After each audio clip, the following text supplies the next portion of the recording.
métiers qui recrutent, les métiers les plus en tension, où est-ce qu'on a vraiment besoin de gens le plus? Dans le bâtiment, on est en perpétuelle recherche. Donc, comme vient de le dire Quentin, que ce soit au niveau manuel, donc des coffreurs, des maçons, des peintres, des plombiers, etc., mais également dans la partie administrative, ça peut être aussi secrétaire, comptable, ça peut être aussi les ingénieurs, les conducteurs de travaux, chargés d'affaires. Donc c'est vraiment extrêmement vaste. Il y a, franchement, dans le bâtiment, il y a vraiment une place pour tout le monde. Donc voilà, c'est vraiment. Il y a une place pour tout le monde. Voilà, tout le monde peut trouver sa place et ce qui lui convient. Enfin, je ne vois pas comment c'est possible de faire autrement. Donc peut-être que tu veux rajouter quelque chose, Quentin, là-dessus, là-dessus. Non. Je peux Ouais, compléter, bien oui. sûr. Alors, depuis le début, on vous parle des métiers du bâtiment. J'en ai cité près de 35. À la FFB, on fait un gros travail de communication sur ces métiers-là qui sont la plupart du temps peu connus. Ce qu'on fait quand on parle des métiers du bâtiment, généralement, on regroupe les métiers en cinq grandes familles. Je vous ai parlé notamment des métiers d'études. Euh, je peux voilà, vous montrer ce schéma ici qui reprend finalement le cycle de vie d'un chantier. Si on parle d'un chantier classique sur du neuf, comme je vous ai dit, avant même de commencer le chantier, des personnes vont travailler sur le projet, des personnes qu'on regroupe dans la catégorie conception-études. Avant même de commencer à construire un bâtiment, on fait intervenir des métiers qui peuvent être, alors je vais citer le maîtreur, qui est aussi appelé économiste de la construction, donc des personnes qui ont un profil, comme son nom l'indique, en économie, qui sont capables de chiffrer le projet dans son intégralité et de chiffrer aussi les grandes étapes d'un projet. Dans ce secteur-là, on pourrait citer aussi toutes les personnes qui vont travailler sur la maquette numérique. Ça, c'est aussi un métier en développement. Nous, on est un secteur qui intègre de plus en plus je dirais, les nouvelles technologies. Donc, on travaille en maquette numérique. On peut être capable de travailler avec des drones aussi, qui vont avoir la possibilité de scanner un bâtiment et de le restituer en maquette numérique. C'est là aussi, à ce niveau-là, qu'interviennent des ingénieurs. On a beaucoup d'ingénieurs dans le bâtiment. Et ces métiers-là vont ensuite, je dirais, préparer le terrain pour les métiers que vous connaissez peut-être un peu plus sur chantier, les métiers du gros œuvre. Donc là, c'est là où interviennent, on commence le chantier là réellement. Donc on fait intervenir des maçons, des charpentiers, grutiers. Ces métiers-là sont essentiels pour construire finalement la structure d'un bâtiment. Une fois qu'on a une structure de bâtiment, on ne s'arrête pas là, on fait intervenir d'autres métiers qui vont travailler sur ce qu'on appelle l'enveloppe extérieure, protéger le bâtiment. Il y a un terme technique qui dit hors d'eau et hors d'air. C'est cette étape-là, c'est faire en sorte que l'eau ne puisse pas pénétrer et qu'on isole complètement le bâtiment. Ça, c'est une étape, c'est vraiment l'étape d'isolation, l'enveloppe extérieure. À partir de là, si je continue sur mon schéma, si on avance un petit peu dans le temps, on commence à avoir un bâtiment dans lequel on peut vivre et on fait intervenir un autre grand corps de métier qui sont ce qu'on appelle les équipements techniques. On équipe le bâtiment, on y apporte de l'énergie. L'énergie, c'est quoi? L'électricité, l'eau courante, le chauffage. Donc, c'est les métiers d'électricien, plombier, chauffagiste qui équipent le bâtiment. Ça aussi, c'est une autre grande famille de métiers qui va laisser sa place après sur un chantier classique au métier de la finition. Là, c'est des métiers très très précis, non pas que les autres ne soient pas précis, mais là, on l'est encore plus. Si je dois vous donner une image, c'est le peintre. C'est le métier par excellence de la finition que représente Isabelle d'ailleurs. Et ce sont voilà, des métiers aussi comme le carreleur, le menuisier, qui peuvent travailler en atelier et qui sont de réelles opportunités de reconversion aussi. C'est l'avantage. Voilà, vous pouvez avoir plusieurs lieux de travail, ateliers ou chantiers. Et je finirai par après une autre catégorie de métiers qui est possible aussi pour un projet de reconversion, tous les métiers d'encadrement. Je ne vous cache pas que c'est des métiers où il faut connaître aussi un peu le chantier, avoir une certaine expérience dans tout ce qui va être construction. Ça, c'est les métiers de conducteur de travaux, chef d'équipe, chef de chantier.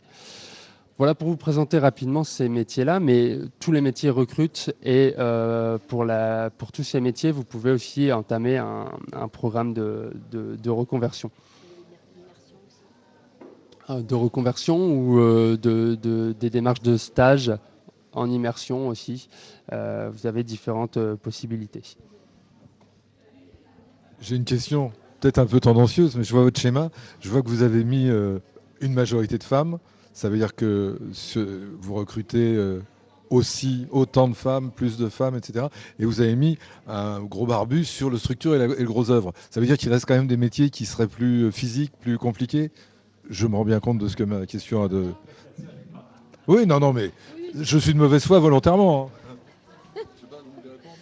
Bah, franchement, j'avais jamais pensé à ça, mais effectivement, on pourrait y penser, mais non, parce que oui, il y a la barbe, donc c'est plus physique, etc. Aujourd'hui, on rencontre des femmes qui sont carleuses, je ne sais pas si on dit carleuses d'ailleurs, carleuses, Si on ne sait pas encore le dire. qui sont peintres, qui sont coffreurs, boiseurs, qui sont aussi qui peuvent aussi être dans la partie ferraille, grutière aussi. Grutière, il y en a aussi. Il y a un beau parcours de reconversion d'ailleurs qu'on vous expliquera tout à l'heure. Donc bon, j'avais jamais réfléchi à ça, mais je pense qu'il va falloir qu'on travaille là-dessus en fait, Quentin, parce que là, voilà. Là, elle est bonne là. Bah voilà. Non, mais bon, enfin, venez, vraiment, on est tous très sympas. Non, mais donc ma question c'était, le recrutement, il va auprès de tout le monde. Ah oui, il va vraiment auprès de tout le monde. Oui, oui. Surtout qu'aujourd'hui, on a des engins de levage qui sont très présents. On travaille beaucoup là-dessus. Il y a également, les fabricants travaillent également sur des matières beaucoup plus allégées. Moi, par exemple, qui est dans le domaine de la peinture, les pots de peinture, maintenant, on a des bassines qui font 10 kilos au lieu de 15, par exemple. On est en perpétuelle recherche là-dedans. Et donc c'est complètement ouvert aux femmes et elles sont très très bien acceptées malgré ce qu'on pourrait croire. Très sincèrement, les femmes sont vraiment très très bien acceptées. Ça, je peux vous en parler en connaissance de cause. Ça fait une bonne trentaine d'années que je suis dans le bâtiment et vraiment, j'ai jamais été déçue. Vraiment, vraiment.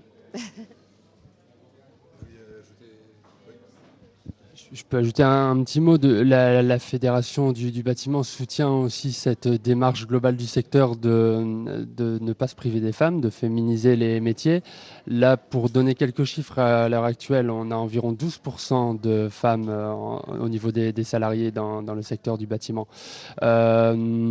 Après, pour la petite remarque, on ne va pas se leurrer, sur le chantier, c'est essentiellement des hommes encore qui y travaillent. On ne va pas contester ça sur les chantiers en ce qu'on appelle les métiers de production. Il y a 1% de femmes seulement. On aimerait aussi, on souhaiterait qu'il y en ait plus parce que même pour des notions de recrutement, ce serait dommage de se priver de 50% de l'humanité. Mais il y a eu beaucoup de progrès aussi sur les métiers plutôt encadrement. On a de plus en plus de conductrices de travaux, les métiers qui sont, je dirais, en pilotage de projets de bâtiments. Donc c'est complètement possible et pour en avoir croisé, il y a aussi beaucoup de profils féminins qui se débrouillent parfois mieux que les hommes et qui ont toute leur place dans ces métiers-là. Donc on soutient en tout cas la féminisation des métiers du bâtiment, c'est important et c'est signe aussi d'un secteur qui évolue dans le bon sens et qui est en progrès continu. Si vous êtes ici aujourd'hui, c'est pour parler reconversion. Donc, est-ce que c'est un secteur qui finalement va accueillir plus volontiers des gens en reconversion que des gens qui sortent de l'école? Est-ce que c'est des profils qui vont être complémentaires? Quels sont les intérêts pour vous et pour les gens en reconversion? Je vais déjà commencer. Alors, en fait, bon, la reconversion, c'est une chose. Après, il y a la voie aussi de l'apprentissage. Hein. Les jeunes, on est à la recherche de jeunes, de moins jeunes. en fait, ce qu'on veut dans le bâtiment, c'est surtout de la volonté, des gens qui ont envie de connaître ces métiers et qui pensent qu'ils peuvent. Voilà, il y a une progression qui est extraordinaire. Donc, compléter, là aujourd'hui, compléter, je ne vois pas trop parce que chacun son métier, mais même nous dans le bâtiment, on peut y avoir une reconversion, c'est-à-dire qu'on peut être grutier et on peut devenir maçon. Déjà en interne, on a déjà des formations qui sont énormes, un potentiel énorme. Et donc, nous, on recherche du monde, des gens volontaires et qui ont vraiment envie de travailler et qui sont vraiment passionnés. C'est surtout ça. Moi, je parle en tant que chef d'entreprise, là. Maintenant, je vais passer la parole à Quentin, qui peut-être... tu veux rajouter autre chose là-dessus?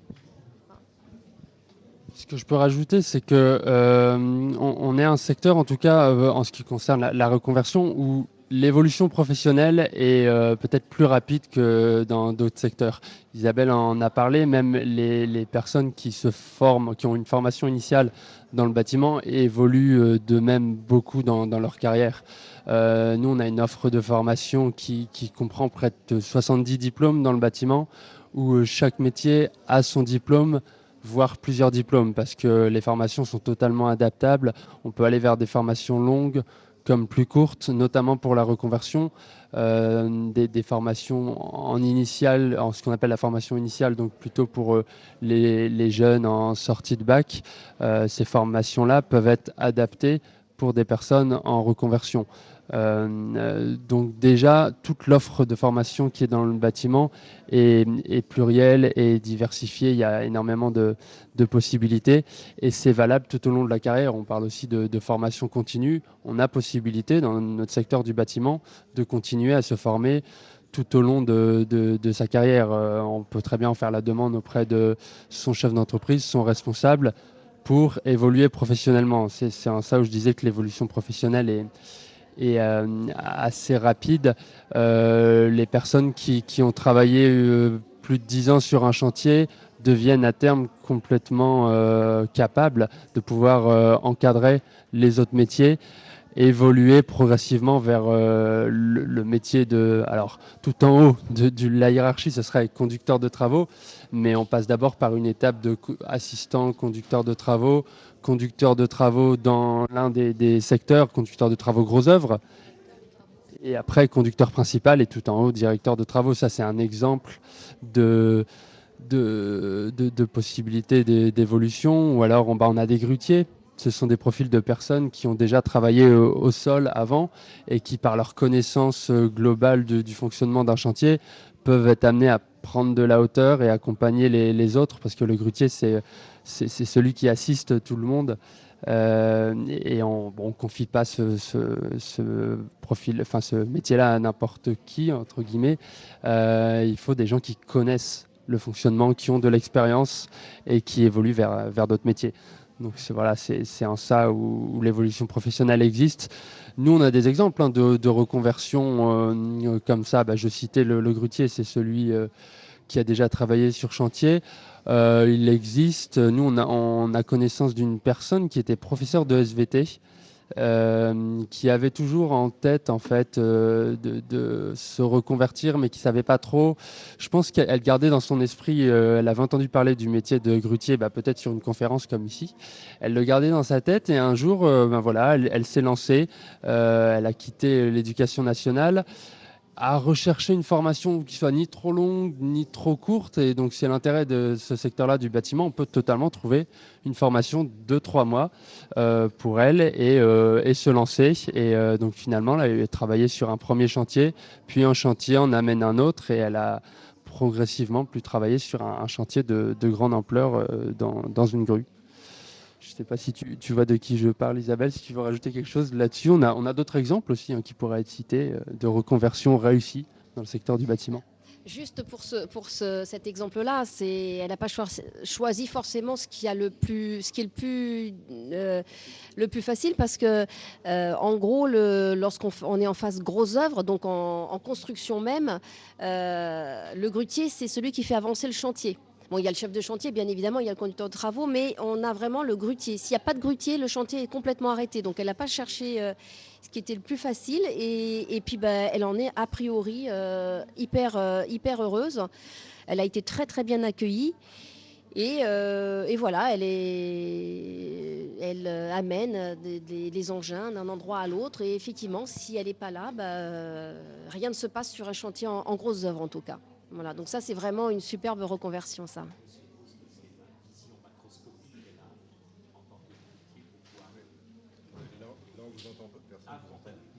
Ah, si moi je vous entends, mais oui, mais c'est ça. Oui, c'est ça. Ouais. Voilà. Et on a aussi l'exemple d'une adhérente de la FFB, oui, qui chef d'entreprise, qui était dans la finance. Et elle a arrêté la finance et donc elle a monté sa structure dans le bâtiment, tout corps d'État. Et pareil, elle est extrêmement heureuse d'être dans ce domaine-là. Voilà. Et puis après, il y a moi, mais qui était dans le... moi, j'étais dans le domaine commercial. En fait, j'étais commerciale tout simplement. Et un beau jour, j'ai commencé à mettre un pied dans le monde du bâtiment en tant que commerciale. Et puis après, c'est quelque chose qui m'a vraiment tout de suite plu, mais vraiment tout de suite plu. Et j'ai commencé à monter un petit peu les échelons en interne, donc pour vous dire qu'effectivement, c'est possible de monter des échelons. Et j'ai commencé après commercial, après chargé d'affaires. Et chargé d'affaires, j'ai monté ma propre structure. Donc ça fait maintenant 17 ans que j'ai mon entreprise de peinture, de revêtement de sol et puis de ravalement de façade. Voilà. À ce sujet, on nous a, dans des tables rondes précédentes, parlé des reprises d'entreprises et du fait que certains entrepreneurs allaient partir en retraite bientôt et que d'autres... il y aurait aussi à ce niveau-là des besoins. Est-ce que c'est le cas aussi dans votre domaine? Est-ce qu'il y a des entreprises qui vont être à reprendre? Oui, énormément. Oui. Ça, c'est... Tous les jours, il y a des entreprises à reprendre. Donc, ça peut être une... Moi, j'ai décidé de créer. Par contre, quand j'ai créé, j'ai racheté aussi une autre entreprise dans le bâtiment également. Donc il y a beaucoup c'est tout à fait possible effectivement d'acheter une entreprise. On a, je sais pas moi, on est dans la gestion et on a envie d'acheter une entreprise de bâtiment, pourquoi pas. Il faut juste bien s'entourer des sachants. Ça c'est extrêmement important parce que acheter une entreprise c'est bien, mais il faut vraiment bien s'entourer avec les sachants parce que le bâtiment, il y a beaucoup de techniques, donc il faut savoir driver déjà les personnes